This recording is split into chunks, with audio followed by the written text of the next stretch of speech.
नोटबंदी को लेकर के जो निर्णय, एक क्रांतिकारी निर्णय, एक ऐतिहासिक निर्णय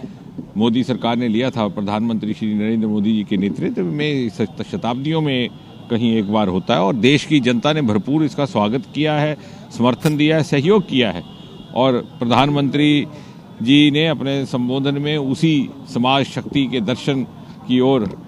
इशारा किया, उसका उल्लेख किया, उसका अभिनंदन किया कि ये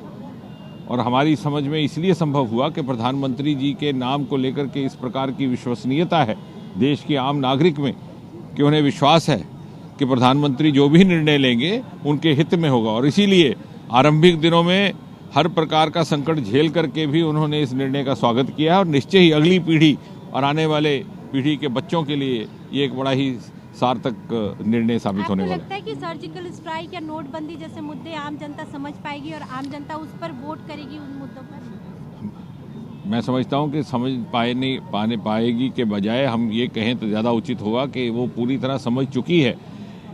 आम जनता इन निर्णयों के महत्व को समझती है और यही कारण है कि वो प्रेरित हुई हर प्रकार का सहयोग देने के लिए।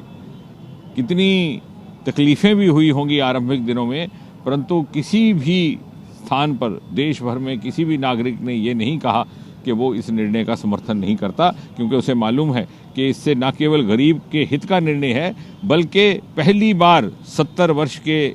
स्वतंत्र भारत के इतिहास में ईमानदार व्यक्ति को ईमानदार होने पर गर्व महसूस हुआ। इसके अलावा और कौन से मुद्दे हैं जिन पर चर्चा हुई, जिनको लेकर आगामी समय में आप लोग उसको कार्यान्वित करेंगे? कार्यकारिणी में सदा ये एक परंपरा रहती है कि पिछली कार्यकारिणी और इस कार्यकारिणी के बीच के अंतराल के बीच में जो घटनाक्रम रहता है उसके ऊपर टिप्पणी होती है, चर्चा होती है, विवरण होता है। राष्ट्रीय अध्यक्ष जी अपना मार्गदर्शन करते हैं और फिर समापन के समय प्रधानमंत्री जी अपना संबोधन मार्गदर्शन के रूप में करते हैं, जिसमें सरकार की आने वाले समय में क्या दिशा रहेगी उसका भी एक संकेत होता है। और जब प्रधानमंत्री श्री नरेंद्र मोदी जी हों, जिनको संगठन की भी पूरी समझ है और सरकार की भी, तो एक प्रकार का दोहरा मार्गदर्शन होने का काम होता है।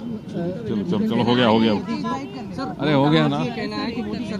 जी सरकार नहीं चला पा रहे हैं, जेटली जी को और चलो हो गया यार।